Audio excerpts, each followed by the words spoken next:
She froze. That's the only way I can describe it.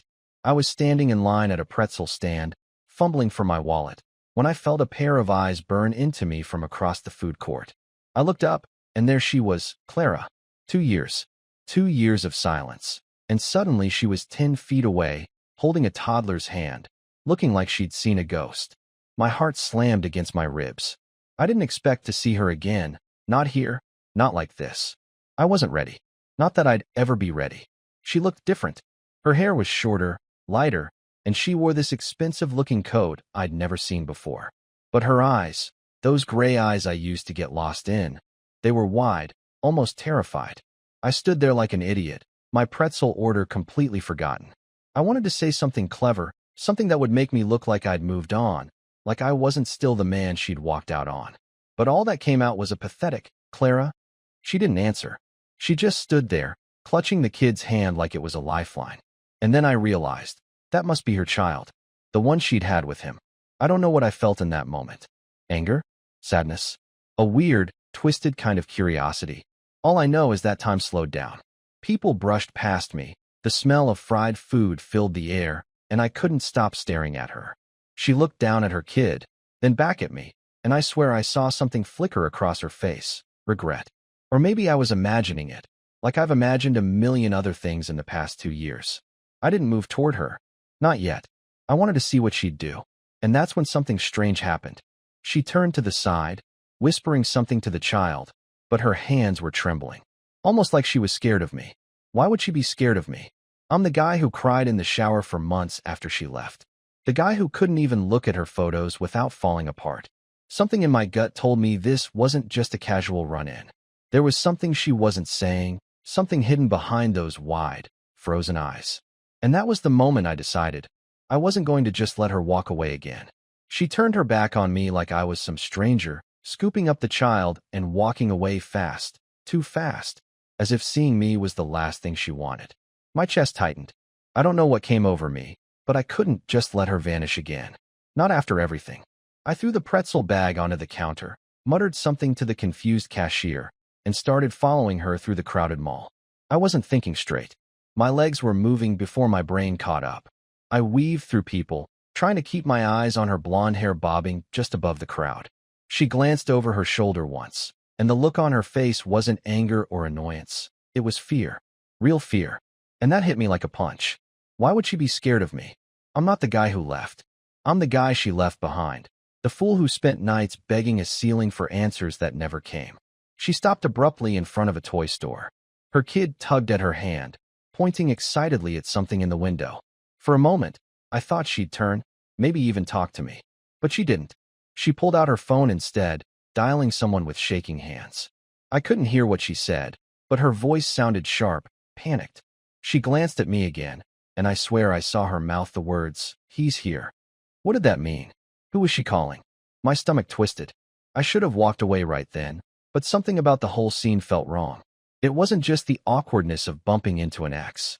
This was something darker. I wanted answers, even if I wasn't ready to hear them. I ducked behind a pillar, watching as she scooped up her kid and disappeared into the toy store. My heart was pounding like I'd just committed a crime. A part of me told me I should leave her alone, that I'd already lost my dignity once with her and didn't need to lose it again in a public place. But the other part, the part that still had scars from how she left, needed to know why she looked at me like I was the problem. That's when I noticed a man in a black jacket standing a few feet away from the toy store entrance. He wasn't shopping. He wasn't even pretending to look at anything. He was just watching her. Watching us. When she came out of the store, their eyes met for half a second, and I saw her flinch. She didn't greet him. She didn't smile. She just grabbed her kid tighter and kept walking. Something about that guy made my skin crawl. He looked rough, not in the way of someone who worked hard, but in the way of someone who'd been in too many fights and won just enough to stay mean. My instincts screamed at me, "Follow them." I followed them at a distance, my mind a whirlwind of confusion and anger. Clara moved quickly, like she was trying to outrun something or someone, and the man in the black jacket wasn't far behind. He didn't look like the kind of guy you'd forget if you saw him once. Thick neck, heavy jaw, the kind of eyes that scan a room like he's hunting something. I couldn't tell if he was with her or after her. Either way, She wasn't acting like a woman out on a casual mall trip with her child. She kept glancing over her shoulder, clutching the little boy's hand so tight I could see his tiny knuckles turn pale. We passed a row of stores, and I caught glimpses of our reflections in the polished glass. I looked like a complete lunatic, a man chasing his ex-wife, face pale and tense, trying to piece together a puzzle I didn't even understand. Every rational part of me told me to turn around, to let her live her life, but I couldn't. Something about the way she'd frozen when she first saw me, that wasn't guilt or embarrassment. That was fear, and I needed to know why. They reached the parking garage, and my stomach sank. This wasn't a good idea. Parking garages are where bad things happen, places where the echoes of footsteps make you feel like you're being hunted. I slowed down, keeping behind a row of cars, watching them head toward a silver SUV. Clara fumbled for her keys with shaky hands. The man in the black jacket stopped a few cars away, leaning casually against a concrete pillar, but his eyes were locked on her. It wasn't casual at all. That's when something snapped inside me. I wasn't going to just stand there like the same pathetic guy she'd left behind, watching her walk into another mess. I took a deep breath, walked straight toward her, and said, "Clara, wait." She jumped like I'd just fired a gun. The boy, maybe 2 years old, hid behind her legs, his wide brown eyes staring at me like I was a stranger. "Walter, don't," she hissed, her voice low and urgent. "Just go. Please. You shouldn't be here." "I shouldn't be here?" My voice cracked. "Clara, you left me like I was garbage on the curb. And now you act like I'm the one who's not supposed to be here? What's going on? Who is that guy?" I pointed to the man in the jacket, who was now watching our little scene with an unsettling smirk. Her face went pale. She glanced at him, then back at me, and whispered so quietly I almost didn't hear it. "He's not supposed to see you. If he does, we're both in trouble." I froze. "What does that mean?" I demanded, but before she could answer, the man started walking toward us. His steps were slow, deliberate, like a predator who knows you can't run fast enough to escape. Clara's eyes widened, and she shoved a piece of paper into my hand so fast I barely had time to react. "Take it. Leave now, Walter. Please, just go. Don't ask questions." But I didn't move. I couldn't. And in that split second of hesitation, the man reached us. The man stopped a few feet away from us, and for a moment, no one spoke. He was tall, broad-shouldered, with a presence that felt wrong, like the air itself had tightened around him. His black jacket was worn and frayed at the cuffs, and I noticed something in his hand, just out of sight, like he was clutching something small but heavy.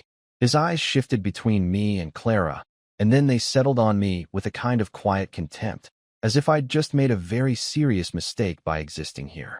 "Is there a problem?" he asked, his voice low and even, but with this sharp edge that made the hair on my neck stand up. Clara's grip on her kid tightened, and I could see her knuckles turning white. "No, there's no problem," she said quickly, her tone trembling in a way I'd never heard before. She tried to smile, but it looked like her face was breaking in half. "We were just leaving." I didn't move. My instincts told me this man wasn't someone you just ignore, but every part of me wanted to ask, "Who the hell are you?" Instead, I said, "Clara, we need to talk. I don't know what's going on, but..."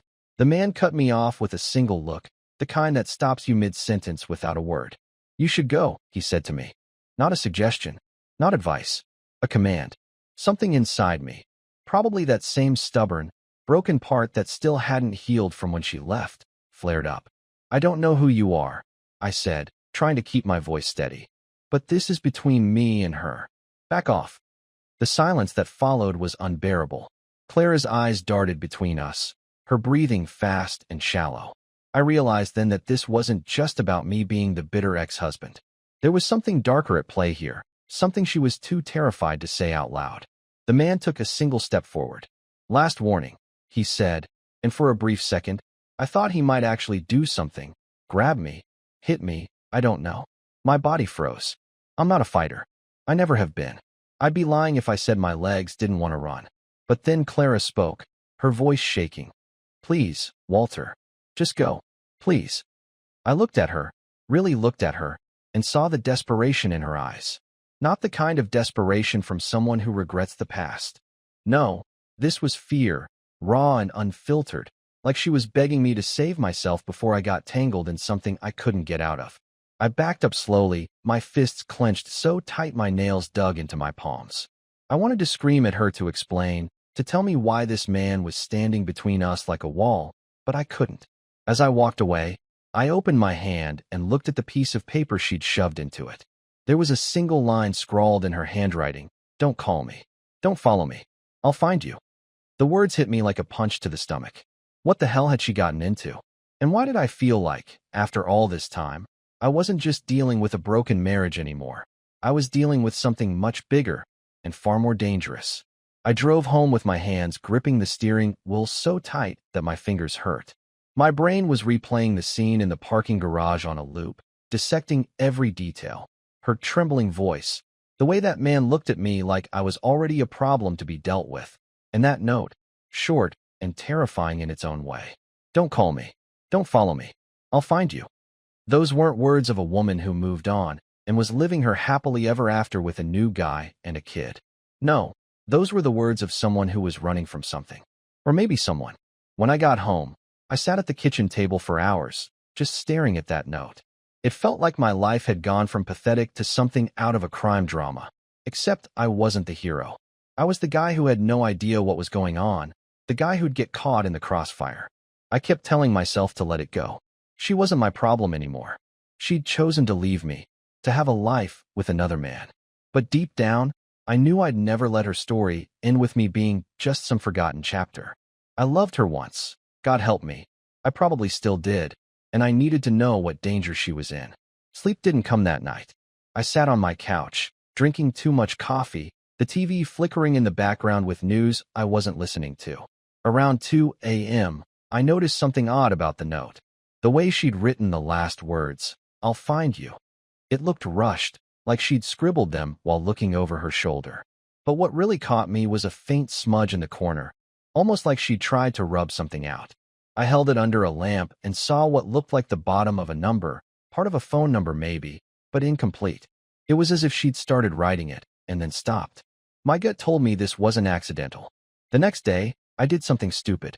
I went back to that mall, hoping maybe I'd see her again. Maybe I'd see that man, and maybe I'd find the nerve to ask him what the hell he wanted with my ex-wife. But the mall was just normal. Crowds of teenagers, parents with screaming kids, the smell of pretzels and coffee in the air.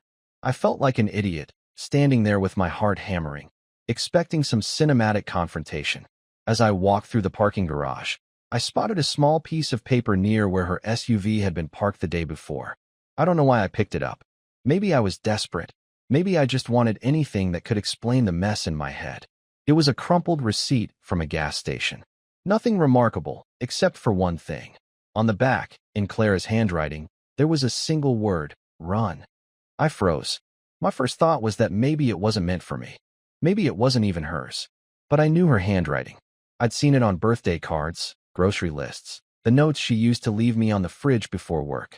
And here it was, scrawled like a warning. That was the moment I realized this wasn't just about her cheating and leaving me.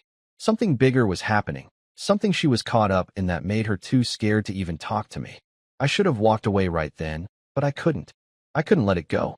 Because if Clara was in trouble, no matter how much I hated her for what she did, a part of me would always want to protect her.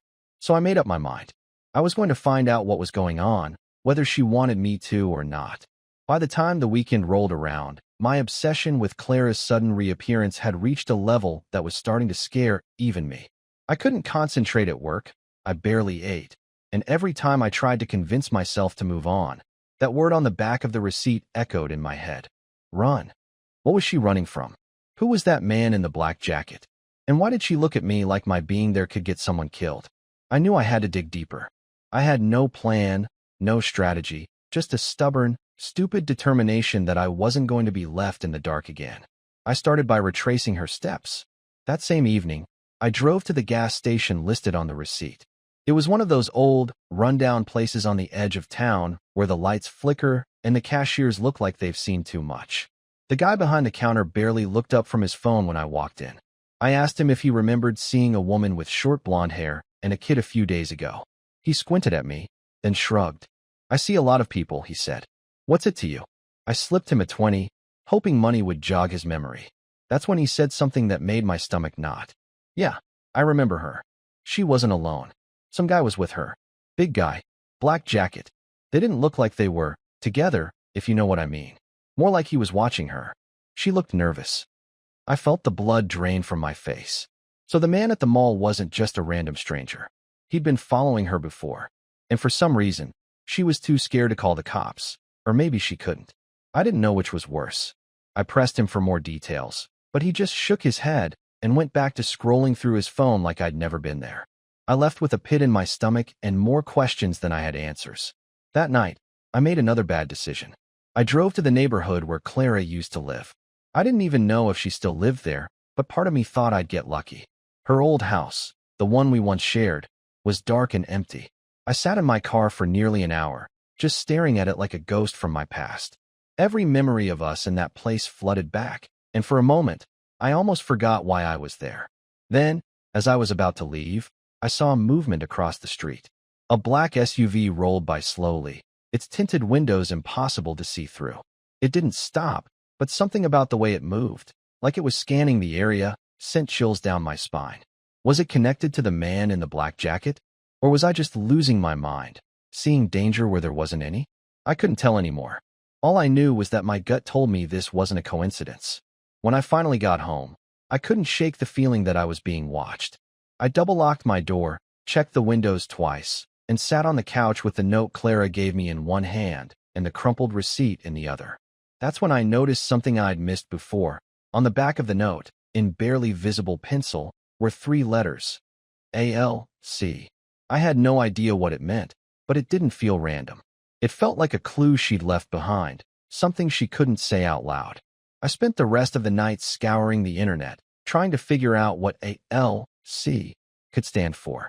I found nothing useful, until I stumbled on a local news article from a year ago about a man named Aaron Langford Cole, a businessman who'd been under investigation for illegal dealings.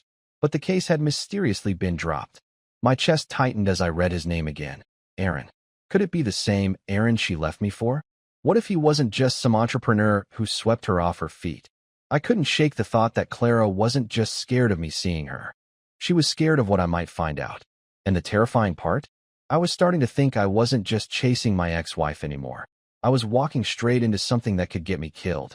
I couldn't get the name Aaron Langford Cole out of my head. The article painted him as a smooth operator, the kind of man who built his fortune through shady deals and consulting for businesses that never seemed to exist on paper. The article mentioned whispers of extortion, offshore accounts, even connections to a string of disappearances that had never been solved. It was the kind of story you read late at night and tell yourself it's all exaggeration, that guys like that don't really live in your world. But now, staring at Clara's scrawled note and remembering the look of sheer terror on her face, I wasn't so sure anymore. The next day, I called an old friend, Paul, a guy I hadn't spoken to in years but who owed me a favor. He worked as a security consultant, the type who knew how to dig up dirt without leaving a trail. I told him I needed information on Aaron Langford Cole, and after a long pause, he simply said, "Why the hell are you messing with someone like him? You have no idea what you're stepping into, Walter. Guys like him don't just ruin lives, they erase people." His voice dropped when he added, "If your ex is tied to him, you need to walk away. Right now." But I didn't walk away. I couldn't. Clara had left me. Yes, but no matter how much I hated admitting it, some part of me still cared about her. And if she was tangled up with a man like Aaron, someone who could make her so scared that she couldn't even look me in the eye, then I couldn't just sit at home and pretend none of this mattered. Paul called me back later that evening with a whisper of a lead. "He owns a warehouse out on the east side," he said. "Nothing official, of course. It's registered under some shell company. People say that's where he keeps things he doesn't want anyone to find." I asked him what kind of things, but Paul just said, "Don't go there. Trust me, you don't want to know." Naturally, I went there. The warehouse was in one of those industrial dead zones, surrounded by broken fences and abandoned buildings with shattered windows. The place looked deserted, but as I crept closer, I noticed a black SUV parked in the corner, identical to the one I'd seen near Clara's old house. My heart started pounding. I wasn't prepared for whatever I was about to find, but I'd already gone too far to turn back. Through a gap in the metal siding, I spotted 2 men loading boxes into the SUV. I couldn't see what was inside the boxes, but they were heavy, and the way the men moved, fast, nervous, looking over their shoulders, told me whatever was inside wasn't legal. Then, just as I was about to leave before I got caught, I saw her. Clara. She wasn't smiling. She wasn't talking. She was just standing there, holding that same toddler on her hip, her face pale and empty like all the life had been drained from her. I don't remember making the decision to stay hidden. My body just froze. Watching her like that felt wrong, like I was spying on someone I didn't even know anymore. She looked smaller somehow, like she was just a shadow of the woman I married. One of the men handed her something, a black duffel bag, and whispered something in her ear. I couldn't hear the words, but the way she stiffened told me they weren't asking her to pick up milk and bread. This was something far more sinister. When they were gone, I just stood there in the dark, my head spinning. What had she gotten herself into? Was this Aaron's operation? Was the man in the black jacket one of his guys, keeping her in line? And, more importantly, why did it feel like I had just seen her on the edge of something she couldn't escape? I drove home that night feeling like I'd stepped into a nightmare I couldn't wake up from. I tried to tell myself I'd done enough, that I should let her handle her own mess. But then I remembered the words she'd written on that receipt. Run. If she was telling me to run, maybe she was trapped. Maybe she couldn't run herself. And I knew then, as much as I hated myself for it, that I wasn't going to let this go. Not now.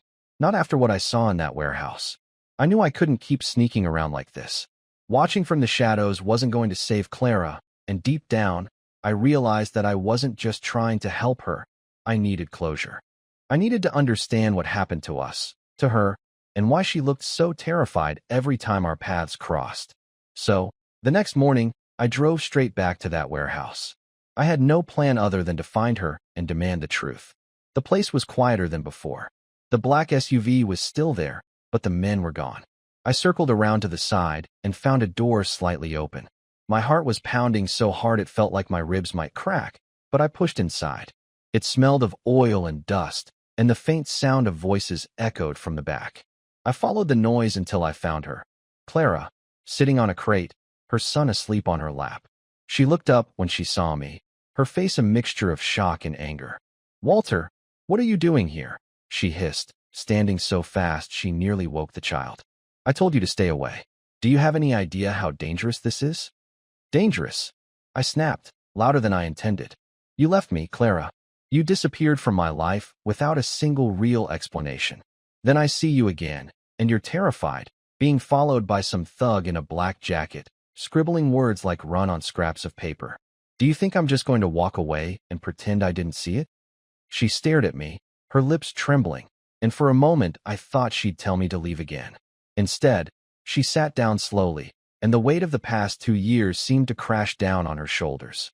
"I made a mistake," she whispered. "Aaron, he isn't who I thought he was. I didn't leave you because I didn't love you. I left because I was stupid enough to fall for his lies, and when I realized what he was really doing, it was too late. He won't let me go, Walter. He won't let me leave with my son." It all hit me like a sledgehammer. She wasn't living a happy life. She wasn't moving on. She was trapped.